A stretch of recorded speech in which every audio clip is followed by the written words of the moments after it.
Hello everyone, I'm Martin from My House Podcast, and today we are going to do something special. We are not going to talk about new launch analysis, we are not going to analyze floor plans or stuff like that, but we are going to talk about something very personal, my actual home upgrading journey, with real numbers, emotions, and also real lessons. So from a Telok Blangah BTO I moved on to a two-bedder at Queen's Peak right next to Queenstown MRT, and now finally at Park Life, which used to be a executive condominium in Sembawang, right? So I also share my friend's journey, whereby he bought a three-bedder at Coco Palms, and his gains was actually more than mine. And even though his location wasn't prime, his gains was almost close to $500,000. So let's dive in. So chapter 1, Telok Blangah BTO, where it all started. So my first property was a 4-room HDB BTO in Telok Blangah, which I bought with my wife back all the way in 2012. So I bought it for 515,000, and back then people told me, wow, in 2012 buying a $500,000 HDB is so expensive, you know, it's crazy. But back then I was thinking location is the key, you know, location is everything. Buying into a prime location definitely can make money. So I believe in the area, and I found that it's very near town and it was very central, you know, so we thought that it was a good decision. So fast forward to 2021, we sold it for 785,000, which is about a 270k gross profit, excluding all the fees and everything else. And that took us 9 years from 2012, where we first booked the flat, all the way while building the unit, until we collected the keys and finally fulfilling the 5 years MOP and selling it in 2021 for 785,000, making a profit of 270k. That's 270k over 9 years, right? So the profit here is not the main key takeaway. Actually, the real lesson learned here is that you start early, because while my friends in uni were still thinking whether to buy or not, I had already started this BTO journey with my fiance then, and actually got our first HDB way earlier than most of them. And while my property appreciates, a lot of my friends are still thinking whether to buy property or not. So the first lesson is actually the hardest step is the first step. So don't time the market and get in early and let the time do the work for the appreciation. So in this case, I started in early, even though it was a BTO, it took very long for me to see the profit, but because I started early, I was able to cash out my first BTO in 2021. Yeah, and that started my journey into the private property. Chapter 2 of my property upgrading journey, we bought a Queen's Peak 2-bedder 624 square feet. Queen's Peak is a project that is right next to Queenstown MRT, and you know Queenstown MRT is just a few stops down to CBD area, and it's super central in a RCR good location. I'll call it a prime location. And the project is very special in that it has a link bridge direct to the MRT, so getting onto the MRT is really super convenient, right? So after selling my BTO, with the 270k profit that we made, we took a dive into the private property market. And this project really was very good because the finishing was high quality. It was a sort of a semi-luxury project, you know, and it had a very nice balcony, which I did not have in HDB, and we were actually even had a pool view, and you know, it was the first time we get to enjoy condo facilities, right? So at the same time, in 2021, my friend also bought his first private property because his income actually exceeded the ceiling for BTO, so he had to opt for a private property. So his choice was very interesting. For a background, he actually works in a bank, and his workplace is in CBD area, so actually Queenstown will make perfect sense for him. But for him, he did not choose Queenstown. And he did not choose even rest of central region. He chose a location that is really at the very far east of Singapore, in the very old outside of the core region. So he bought a 904 square feet 3-bedder at Coco Palms at Pasir Ris for 1.14 million, while I bought the Queen's Peak which is a 2-bedder 624 square feet at 1.16 million. Right, so you can see, even though one is a 3-bedder, the other one is a 2-bedder, but because of the location, you notice that the Coco Palms For a cheaper price, you can get a bigger space, almost 1.5 times bigger at 904 square feet compared to my Queen's Peak condo at a prime location, but I can only manage to get a 2-bedder at 624 square feet, and I bought it at a slightly high price at 1.16 million.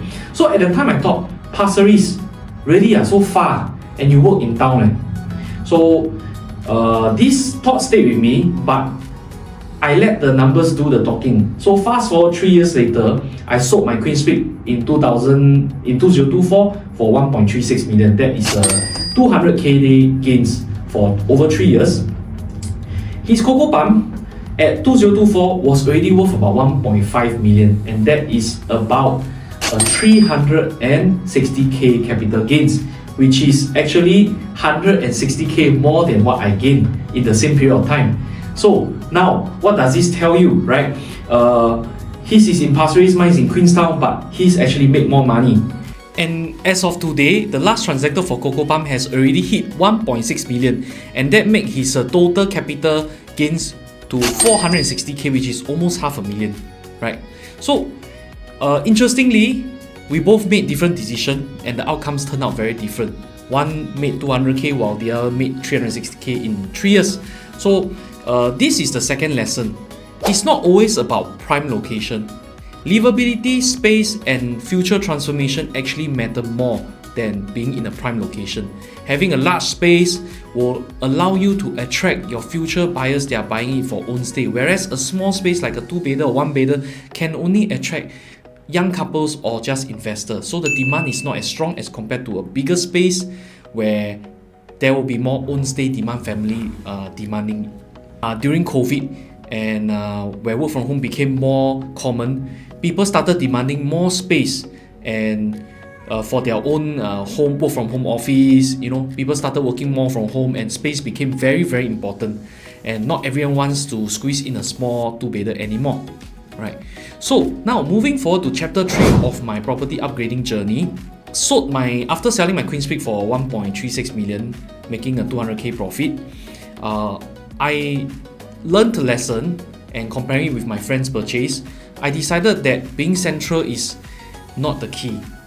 Having a large and sizable space comfortable for family is what's more important for me. Actually, right in 2021, I had my first child, and then this 2-bedder also evidently became smaller and smaller, and it couldn't fulfill our needs anymore. So we had to sell the 2-bedder and move on to a 3-bedder. Right. So after selling the Queen's Peak, instead of focusing on the location, I focused on the floor plan and the livability. Right. So I bought a 3-bed plus study, 1,109 square feet unit at Park Life in Sembawang. So from Queenstown all the way to the north side in Sembawang. And Park Life used to be an executive condominium, which makes its entry price more attractive. So for $1.49 million in 2024, I was able to purchase a 3 plus study 1,109 square feet unit that is reasonably close to the MRT, about 500 meters away. So some people ask me, bro, you downgrading from Queenstown all the way to Sembawang. But to me, I had more clarity after this whole journey happened, and I wasn't just buying for investment anymore. I was buying for family, I was buying for space, and I was buying for the capital appreciation. And guess what? Now in 2025, the unit has already appreciated by about 100k and is worth about 1.6 million now. So this has several factors. Number one, because the unit is bigger, the appreciation is always there. Based on the same per square feet appreciation, a larger unit, 1,000 square feet versus a 600 square feet, 1,000 square feet will see a bigger gain. And at the same time, the government also announced a lot of transformation for the north side, especially with the Sembawang Shipyard moving out and lots of new plots of land being identified for residential. These are all future transformation in the area that helps to boost the price of the property over there.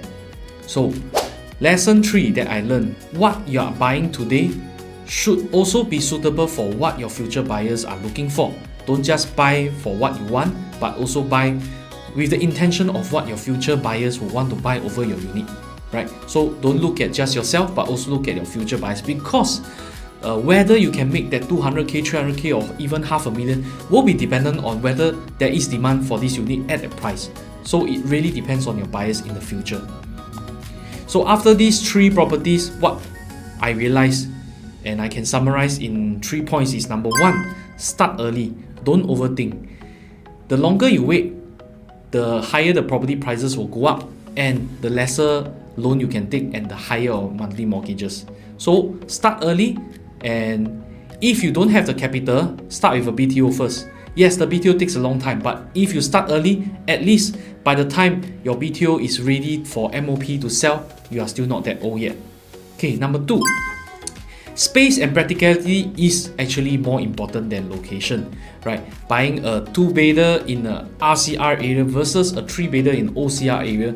The 3-bedder in OCR area will still make more sense because your future buyers will be own stay buyers compared to your 2-bedder buyers that will be mainly investors. So in terms of appreciation, you'll definitely see more appreciation for a 3-bedder compared to a 2-bedder, and of course vice versa, a 4-bedder versus a 3-bedder, definitely the 4-bedder will see more gains, right? And lastly, progression is actually the real strategy and not perfection. You may not have the perfect home at the start, and you have to start somewhere. Your first home will never be your forever home. It's just a starting stone for you to progress up the ladder. Just like for me, from a BTO to a small condo to a larger condo now. If you're not sure where to start off, you can always speak to me and I will be happy to assist you on property journey and also to help you elevate your asset. Thanks for listening in. If you enjoyed this personal sharing and want more real Singapore property stories and not just textbook theories, do remember to hit the follow and subscribe, as well as like and comment anything you want so that I'll know what I can share for the next podcast. And until then, remember to buy smart, start early and move forward.